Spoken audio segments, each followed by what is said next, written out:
Allez, petite réflexion du jour pendant ma marche pause-déj de 45 minutes. Donc voilà, c'est le même trajet que j'ai fait hier. Je suis un petit peu au contrebas, on a la rivière, voilà, c'est un cadre qui est plutôt sympa. J'ai même trouvé, regardez, hop, j'ai même trouvé des noix, c'est sympa, sur le trajet. Donc voilà, un peu de bons lipides et de bons glucides à mettre sur la petite collation. Donc voilà, l'idée c'est de réfléchir un petit peu finalement à, c'est ce que je vous disais hier, c'est qu'aujourd'hui on vit dans un monde moderne où en fait on a la voiture électrique, on a le boulot sur lequel on passe 8 heures par jour dans un bureau. On a finalement le frigo qui est plein à même pas 10 mètres.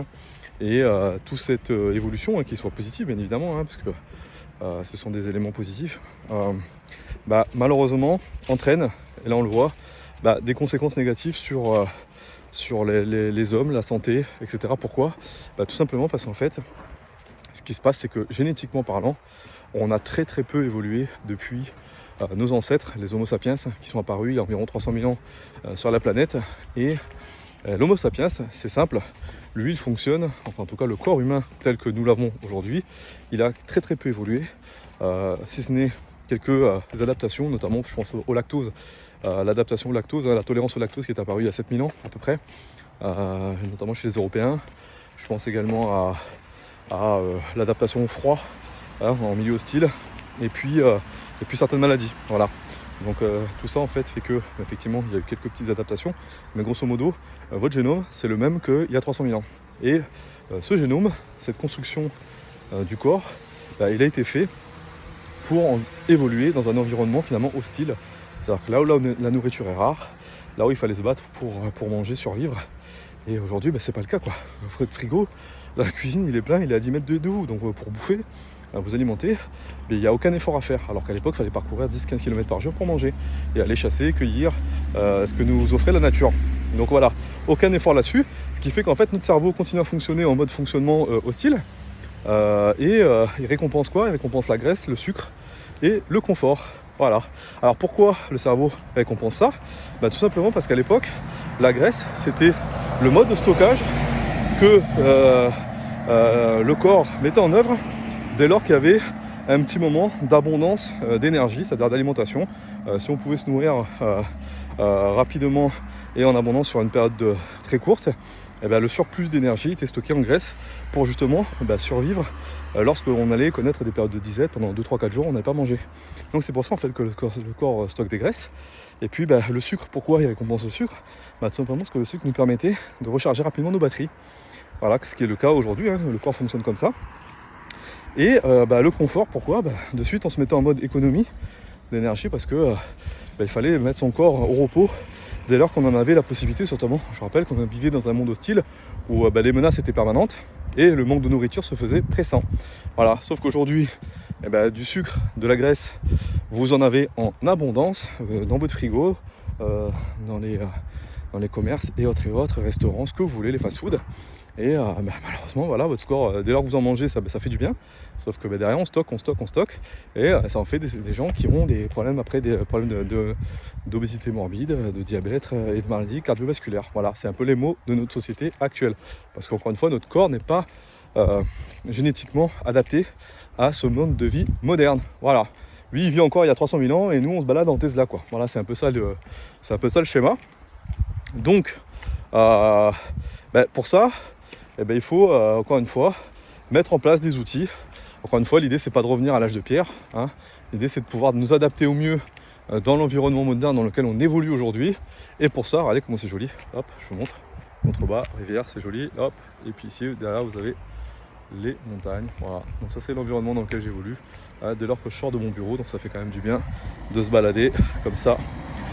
Prendre un petit peu l'air, voilà, comme je l'expliquais hier, prendre un peu l'air, prendre du recul, etc. Moi j'en profite pour vous faire une vidéo. Voilà. Donc je disais, il faut trouver des outils qui nous permettent justement d'évoluer au mieux avec finalement cette génétique que l'on a pour éviter et surtout pour moi le capital le plus important c'est le capital santé avant le capital patrimoine. On parlait de pépette, c'est quand même la santé et il faut savoir naviguer et puis surtout quand on prend de l'âge, de penser un peu à soi. Et le corps fait partie de ces préoccupations, en tout cas des préoccupations qu'on doit avoir pour justement atteindre un certain âge avec le meilleur capital santé possible et avoir le moins de problèmes de santé possible. Donc qu'est-ce qu'on fait? Écoutez, moi ce que je vous conseille de faire, c'est une activité quotidienne, c'est-à-dire entre 30 et 60 minutes, il faut bouger. Il faut aller marcher, il faut aller courir, il faut aller faire du sport, de la musculation, notamment je pense au renforcement musculaire parce que c'est important. Ça aussi, pour soutenir justement la carcasse, soutenir l'ossature pour les gens qui ont des problèmes de dos. C'est souvent parce que derrière, il n'y avait pas de musculature assez développée. Moi j'étais ancien militaire, donc ancien gendarme, j'ai fait ça pendant 20 ans, donc avant d'exercer ce métier de bureau que je fais aujourd'hui. Et tous les jours on avait du sport quoi. Donc tous les jours je faisais du sport en psyg et ça permettait justement de soutenir le corps quand il devait porter des charges, l'armement, gilet pare-balles, le ceinturon, etc., qui pèse déjà plusieurs kilos. Voilà. Ensuite, donc se bouger, ça c'est hyper important. Faire attention à ce qu'on mange, je reviens là-dessus. Plus vous allez manger des aliments transformés et plus finalement vous allez vous exposer finalement à des choses qui ne sont pas bonnes pour votre corps, trop de graisse, trop de sucre, trop salé, etc. Il faut vraiment revenir sur des produits les plus naturels possibles, c'est-à-dire ce qui ressemblait un petit peu à ce qu'on mangeait il y a plusieurs milliers d'années, une centaine d'années, vraiment une nourriture beaucoup plus saine, pas trop de graisse, utiliser les bonnes graisses, utiliser les bons lipides, essayer de, sans forcément compter les calories, mais déjà partir de ce principe, pas de nourriture transformée, pour éviter de bouffer des merdes, très clairement. Donc on bannit les Twix, on bannit le McDo et on va chercher des bons légumineuses, on va chercher de la viande de qualité, des viandes blanches possibles, si possible, voilà, des bonnes choses quoi. Faut vraiment faire attention là-dessus. Et puis troisième chose, voilà, prendre du temps aussi pour se reposer, c'est-à-dire essayer d'avoir du sommeil de qualité. Aujourd'hui, il y a plein d'applications, c'est ça, hein. On est dans un monde de plus en plus stressé parce que finalement on est sursollicité, le cerveau il est sursollicité de partout, que ce soit au boulot, que ce soit sur les écrans, que ce soit les pubs, que ce soit la télévision, bref, on bouffe de la sursollicitation. Et pendant ce temps-là, en fait, on prend pas le temps de se reposer. Donc voilà, à l'heure où on développe des applications de méditation pour nous aider justement à prendre ces temps pour soi, de se reposer, de mettre le cerveau un peu en mode off et de se requinquer, on devrait plutôt décrocher un peu de toutes ces stimulations qu'on peut avoir au quotidien et prendre ce temps-là pour mieux se reposer, c'est d'avoir un sommeil beaucoup plus intéressant, pas se coucher trop tard, surtout c'est d'avoir un minima 7h45 voire 8 heures de sommeil journalier. Tant pis pour les séries Netflix, je ne garderai pas le 6e épisode et j'enquillerai pas les épisodes, mais au moins voilà, le lendemain matin je me lèverai avec mon quota de sommeil et